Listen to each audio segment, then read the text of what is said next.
Yuletide greetings and welcome to Big Apple Mountain Tower. I'm Mike Rusnak. I'm Everest Tall. Sagittarius, this is your 2026 astrological forecast. We are so excited for this year. So excited to do these for fire and air signs because it's all about fire and air and combustion and the energy that they release together. Steam It's heat. going to be a really different year from 2025 where things have been, a little bit watery and a little bit earthy and a little bit murky. A little It's muddy. gonna be a lot faster. A little scary. And hopefully a positive year for you too. And Yes. let's first talk about Jupiter, Your planet, ruler. Your ruler.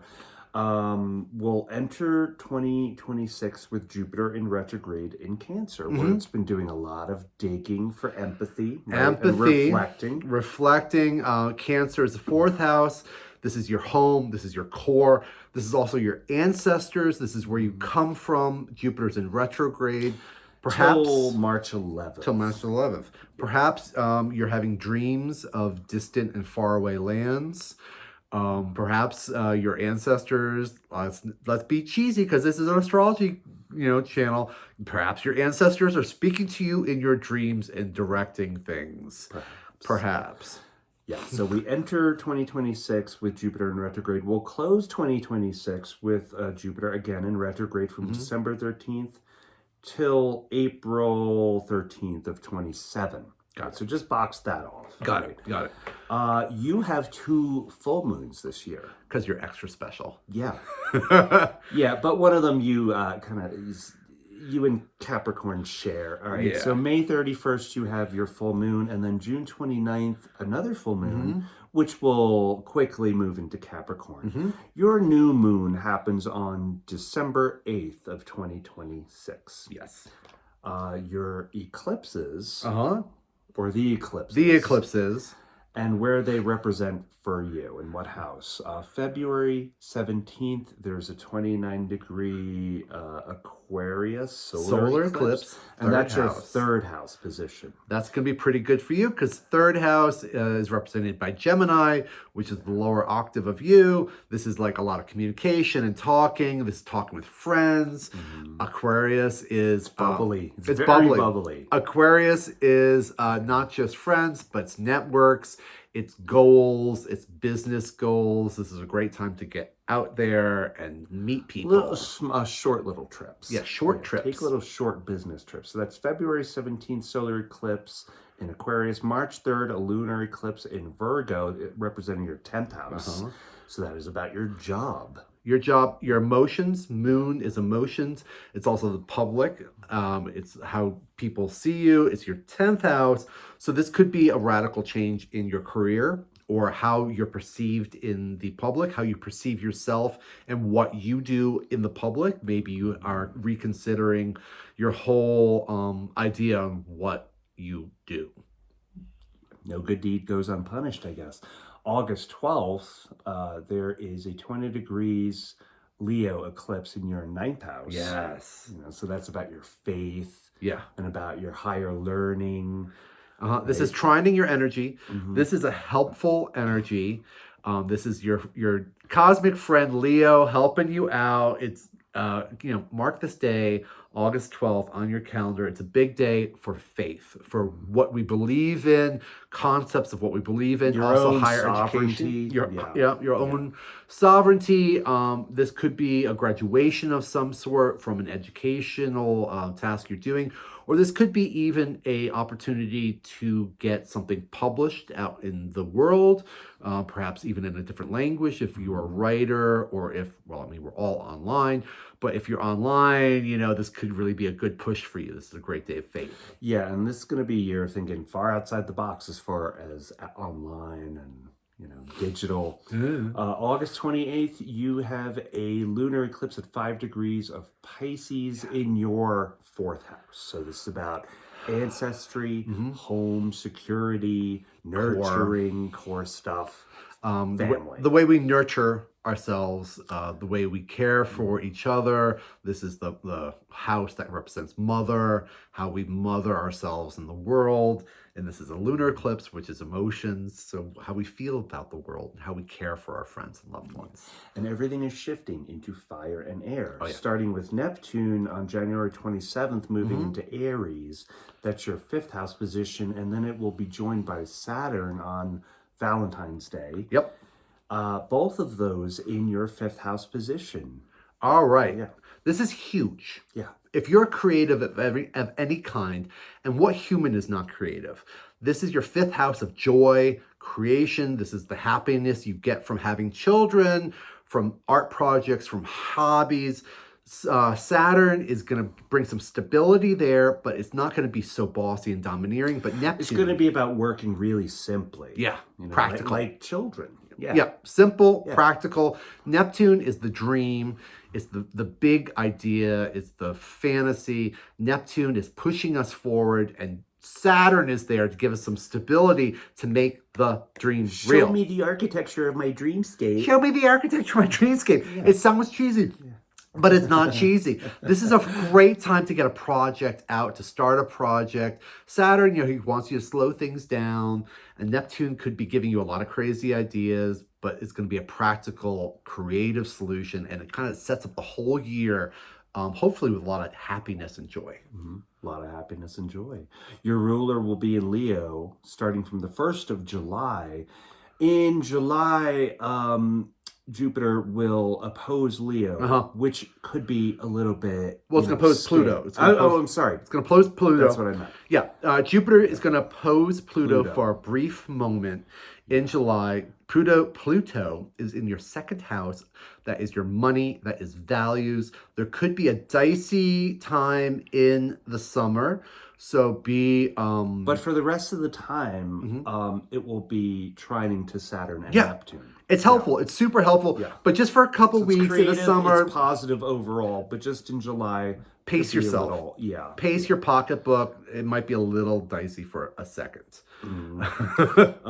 Venus goes retrograde at the end of the year in Scorpio in your 12th house position. So that may be towards the end of the year, you may be thinking about bad behaviors that you want to shed, or hidden realms, or deep psychology, darkness. And then it'll move into Libra in your 11th house, getting you to reflect on your goals, your friends, your resources.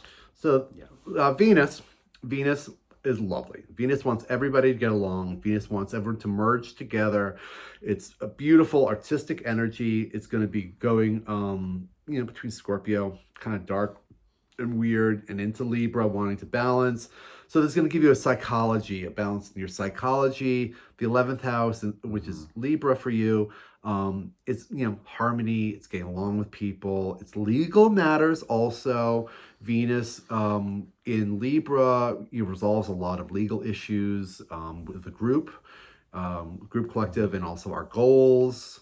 I think this is also really nice. I kind of can't see too much bad stuff happening this year with you guys. Well, we're not gonna. I'm not gonna say dread and say worry on these days. But the whole year looks really nice. It's overall positive for the air signs and the fire signs. But April 27th, Uranus moves. Oh yeah, right. April 27th, Uranus moves into Gemini from Taurus. And Gemini and Pluto will be in a trine. So that represents your 7th house and your 3rd house. So it's all about your relationships, right? And your partnerships. Your partnerships, your relationships. But small talk, too. Uranus moving into Gemini. This is an 8-year transit. So it's going to be different at the end of the transit than at the beginning of the transit. But Uranus is electric, pulsing, fantastic, futuristic energy. It's moving into Gemini, into our mind. Our collective minds are going to expand. There's going to be amazing ideas. If you were a fixed sign, it might be upsetting for that to happen. But you're not. Right, No, yeah. You're not a fixed sign. But still, Uranus in your 7th house position could be a bit dramatic with your relationships, right? Yeah. They're like, oh my God, people are acting like... There could be shocking... No boundaries. And this is, so this is, Gemini. So there could be shocking changes of people's opinions. one of the things about Gemini, which you have to be aware of, that Gemini, isn't interested in one solid idea. It's fluid. It's far more eccentric. It's far more eccentric. Yeah. It's more fluid. There's a fluidity and eccentricity in the mindscape. Our relationships could really shift. Uranus is like an oddball thing. Perhaps all of a sudden you have, a new boyfriend and a new girlfriend. Who knows what's going to happen? It's the seventh house. But seventh house is also, besides relationships, it's legal matters. It's karma. It's what we all do together. It's kind of like our collective kind of like party. So be aware that there's going to be shocking surprises in your seventh house. But it's an 8-year cycle. So put the popcorn on. Put the popcorn on. But ultimately, this is a revolution in our thoughts, a revolution in our thought and our concepts of how we work with other people. And in July, also, the nodes are shifting. So the nodes have been between your, the first 6 months of the year, it will be between Pisces and Virgo, representing your 4th and 10th house. So that's very emotional. And 10th house, it's like a lot of worry about work. It will free up, okay, moving to your 3rd and 9th houses in Aquarius and Leo. Much more comfortable for you. Be much easier because it will be trining you. So we've got 3rd house, which is represented by Gemini. 9th house, which is Leo. That's Sagittarius. Yeah. So it's even like you're even more Sagittarius here. The North Node is moving into Aquarius, moving into common egalitarian ideas, people getting along, future. I can't pronounce egalitarianism. Liberté, egalité, sexualité. But it's a more interesting dynamic energy to be in for you. But with the South Node in your 9th house position, that's like leaving a part of yourself, shedding a part of yourself, what you've carried for so long is, this is me, this is my faith, this is what I believe. Maybe it's just time to put that suit in a trunk and put it under your bed. I'm like, okay, I don't know now. I wrote down rigid pride for that. So now, we love you, but you can be a little prideful and you can know a bit more than everyone else. The South Node being in Leo, we're moving away from a diva type energy, a bossiness, a me on stage versus us in the audience energy. So there's going to be less of this rigidity of your concepts of self, and we're going to be getting along with people in the group. Our collective goals are going to be more important than our individual goals. Nice. It's gonna be really nice. No, not everyone else will get to share in our lives too. Saturn and Neptune in Aries in your 5th house position will bring in all this expression for love, for creativity, for childlike curiosity. Yes. So that's lovely, and that happens right away in February. Yeah, and that's the dream coming true. Neptune, the dream, and then Saturn, the solid. Giving structure to the dreams, the formless. Right. Yeah. And then Chiron, did we talk about Chiron? We haven't talked about Chiron. Chiron is moving from Aries, which has been in your 5th house position for a very long time, into your 6th house position in Taurus, urging you to heal through your routine and through work and through your day-to-day slow movements, your terrestrial movements. Chiron is there. It's a psychic wound that we all have to deal with. Chiron in the 6th house, be aware of your gut health. Be aware of your health in general. This is a very good time to make sure we're on top of our doctor's appointments, just in case. But it's essentially a very positive energy that we have to suffer through. It's healing through our day-to-day. So perhaps your day-to-day routine could change. Just as an example, maybe the highway you take to work it has construction on it and you need to take a different route. And that route takes you past a beautiful park that you like to stop at and have lunch, and it gives you peace of mind and kind of heals something about you. There's been a shift in your day-to-day, but you've been given a gift. Heal through your travels. A healing, yeah. Okay. Or a new pet. Mercury goes retrograde February 26th to March 20th in Pisces, June 29th to July 23rd in Cancer, and October 24th through November 13th in Scorpio. Yeah.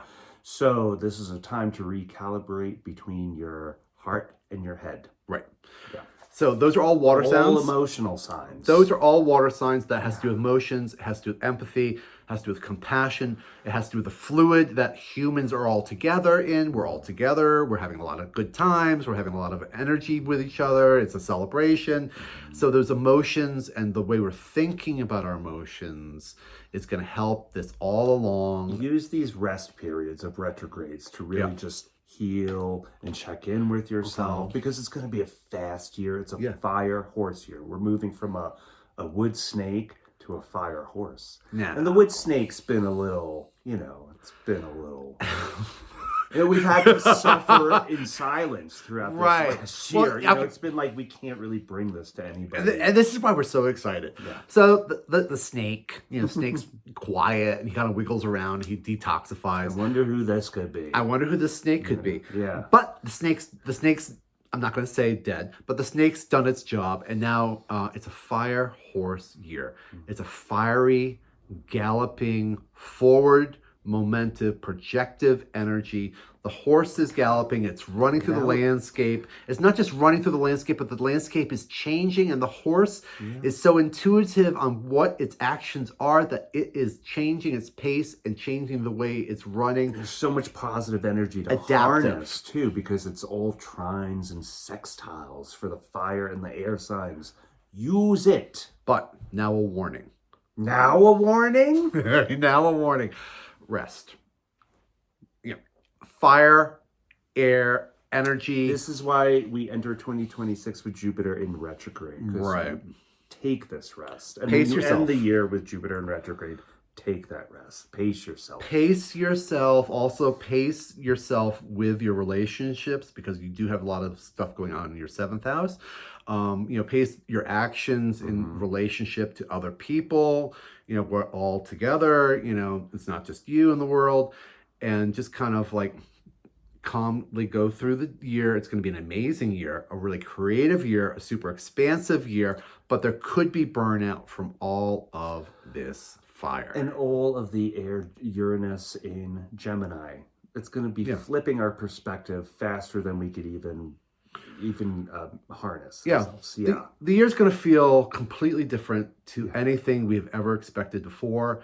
There's a little bit of debate with astrologers on whether this year is unique. Most of the astrologers saying that this has never happened before, where all the outer planets are in masculine We're a little signs. young. We can't really say this has never happened before. It obviously has, but we just can't say historically when. Yeah. What we can say though is Uranus in Gemini. Other points that's happening. Yeah, it's this always is really big news. It's a warlike energy. Yeah. Right. It was during the Revolutionary War, during the Civil War, and during World War II. Right. So keep your legs flexible. Don't be surprised. Don't be surprised. The terrors of the world, they are real. Also, Saturn and Neptune are in Aries, the war god. There, as we know, there's a lot of action on the global stage. These countries that are killing each other are also killing themselves. They are disintegrating. The old structures of the 19th century will not come back, even though some people think they can. They're never coming back. So, compassionately watch as dictators self-destruct. Always twirling towards freedom. Twirling towards freedom. Always twirling towards freedom. And with that, we love you very much. Oh, man, we do. Yes. Thank you so much for staying with us for this video. Smash the like button. Subscribe if you haven't. If you would like for us to give you a reading, we're happy to. Just send us a little message, and there's a Buy Me Coffee link and a Patreon link in the description. We love you. Happy 2026.